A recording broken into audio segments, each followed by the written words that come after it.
Can you explain what ESC4 is? What kind of tools are available for pen testers? And obviously we're going to go through the practical stuff and the mitigation stuff. Yeah, Shashi, go for it. So ESC4 is a misconfiguration of access controls on certificate templates. So if you get hold of a user who has these permissions, basically if you have right object, right property or generic right or generic all permissions on a certificate template, it means that that low privilege user can change the settings of the template. And what setting he is going to change? They can change they can enable the SAN, which is subject alternative name. And if they can enable that property, it means this certificate is now vulnerable to ESC1. Hence, you can use the same steps in case of ESC1 to exploit ESC4. And for tools, we are going to use the same tools. We have Certify for Linux, and we can use Certify for Windows. And quick question, in terms of real world scenarios, how often do we see ESC4? We see ESC4 regularly because of some misconfiguration. Like let's suppose a user is part of a group, and then to the group they have enabled some rights over this template. So since this user is a part of this group, and if we get hold of this user, that user has this right property on this certificate template. So this kind of misconfiguration happens a lot. I would say that about let's say if we are seeing the certificate template numbers, when we see the output, this ESC4 comes like 20-30% of the time. So yeah, we see these. That's quite a lot, right? Okay. Go forward. Yeah. So let me just walk through the slides. I think we already discussed what is ESC4, and so again, as we just told that we are going to use Certify as well as Certify in case of Windows. So this is the command with which we can enumerate different vulnerabilities that is related to certificate authorities or certificate templates. So these are the commands which I am going to perform in the practical part. So we can directly jump to the practicals.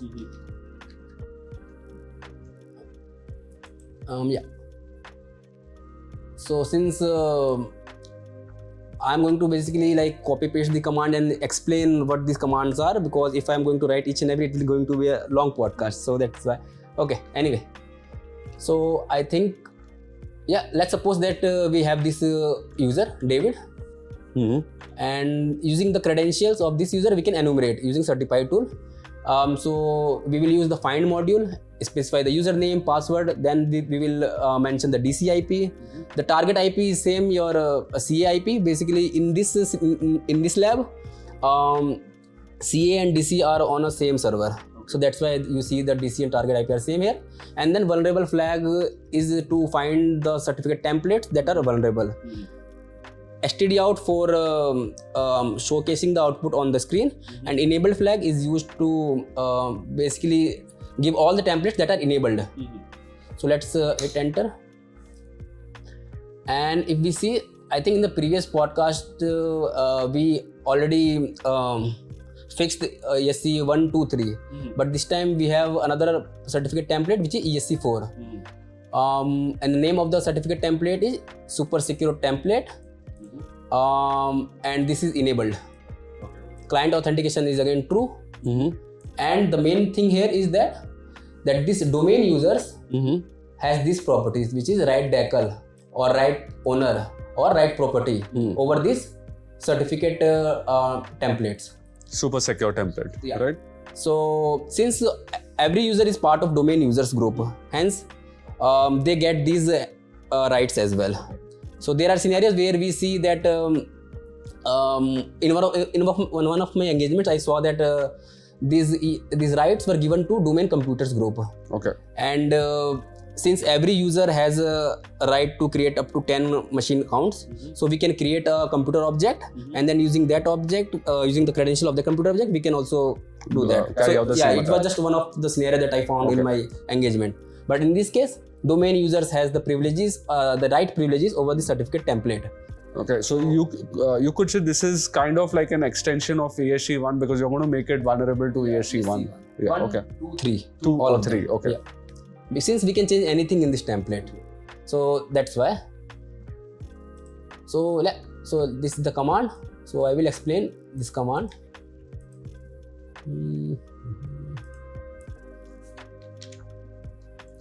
Now we have the certificate template. Now let's see. Let's go through the command. So since we are going to make the changes in the template itself, we are going to use the template module. And then we'll provide the username, password of this user because it's a domain user.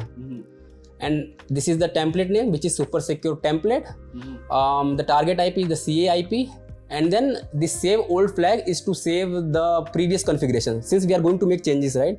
So let's suppose once our objective is over, to our clients we will fix these changes whatever we have made to the original changes, so that the client environment will not be vulnerable to all other things. Okay, so that's why this save old flag, it will save the current configuration so that we can restore. So let's do that. And if we see, saved the old configuration, and we have updated the certificate template properties. And which property? I think we have enabled, let's say we have enabled client authentication, EKU. We have enabled the subject alternative name property as well. So yeah, and if we again enumerate, and we see this super secure template is now vulnerable to ESC1, 2 and ESC3. 4 it already was.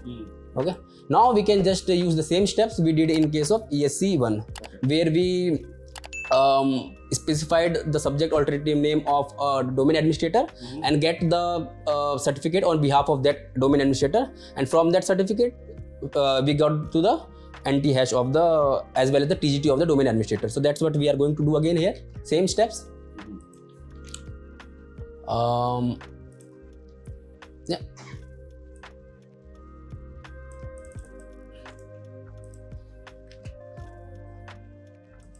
One second.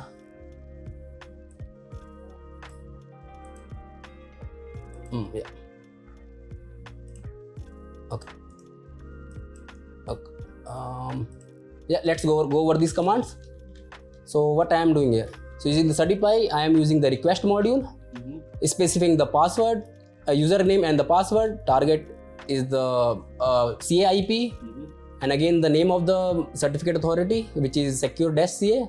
And this is the template we are going to use. Since now this template is vulnerable to ESC1, we can specify a subject alternative name. So using this UPN, which is user principal name flag, we can specify the name of the or the fully qualified name of the domain administrator. Hence we can get to the certificate of the domain administrator. And once we have the certificate of the domain administrator, we can just using this, we can auth using the PFX, which is administrator, and to the DC we can directly auth. I think DC-IP 10 11 15 100.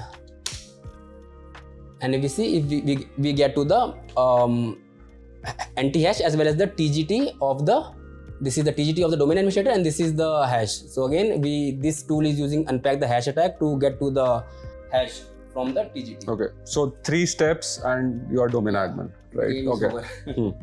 Okay, so that's how crazy this attack is, right, guys? And again, I forgot to mention about the disclaimer. Guys, don't try this out at your own organization or any place where you're not authorized to do this. This is a very lethal attack, and you know, just take proper permission before you carry out these attacks. Sorry, Shashi. Yeah. Now, what can we how can we prevent this? Let's go to the prevention part. So I will directly show how we can prevent this and why this misconfiguration comes in the first place. So let me just go to the domain controller, which is again my certificate authority as well. Let's open certificate authority. And this is the CA and these are the templates. And if we go to manage,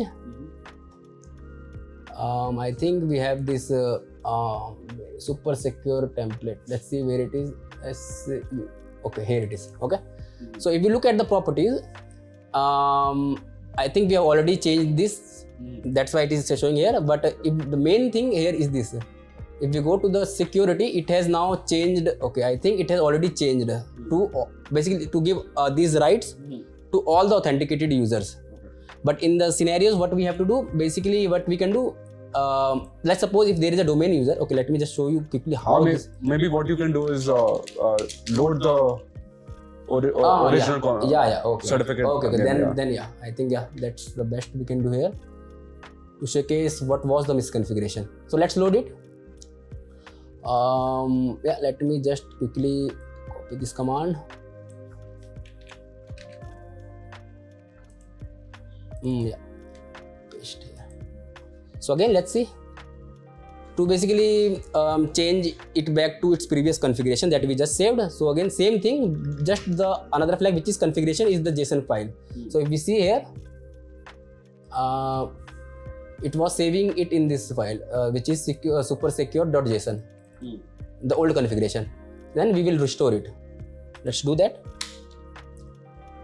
And now it is restored back. Now let's go to the certificate authority. Now if we look at the properties, so and if we go to security, I think I have to maybe reload this by 1 second.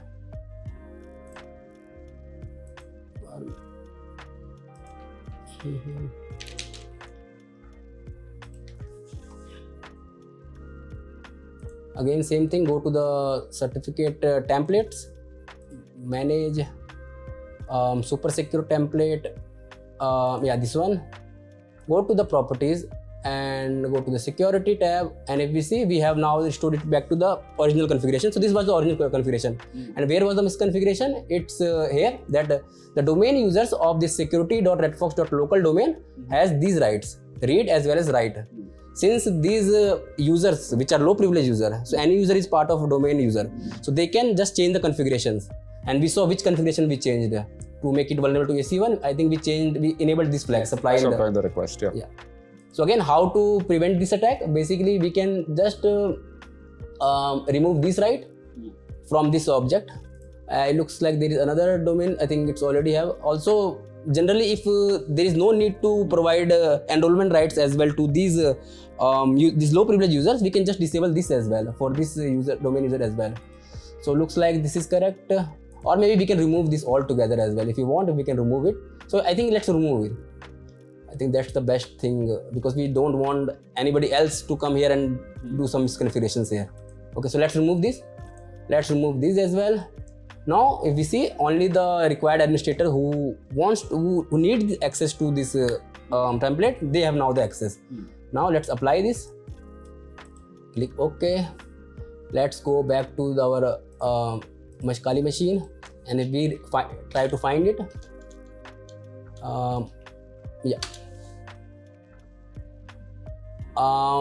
I think it might not be updated, maybe because of the group policy object is taking some time. Let me just quickly see if let me go to properties, security. I think it's already applied. Domain user has ESC4, right? Maybe it's another template. No.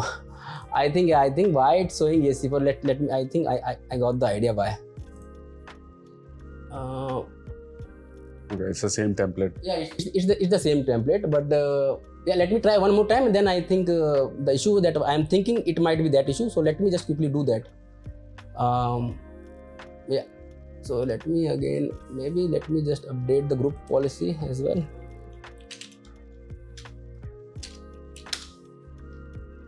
GP update /force.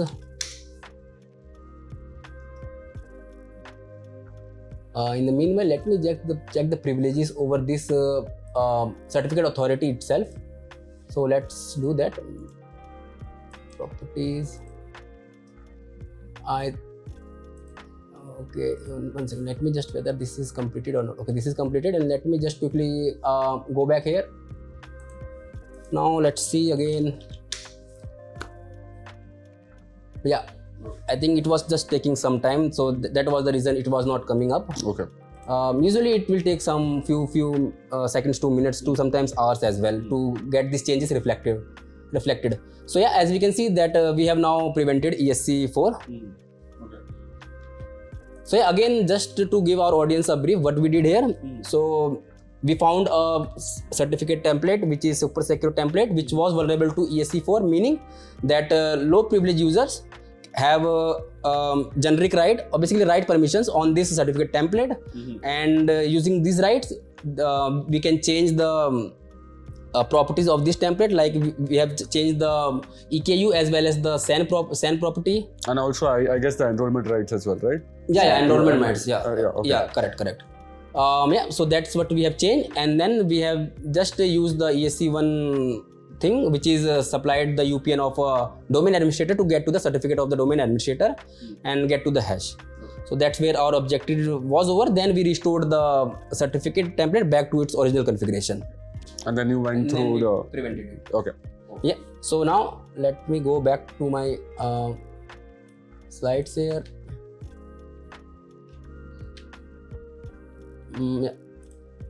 Yeah, so these are the same steps. I think, yeah, one more thing we can, after disabling, also if this option is not enabled, the certificate manager approval, then we can, this is the best practice. This is again like a two-factor authentication.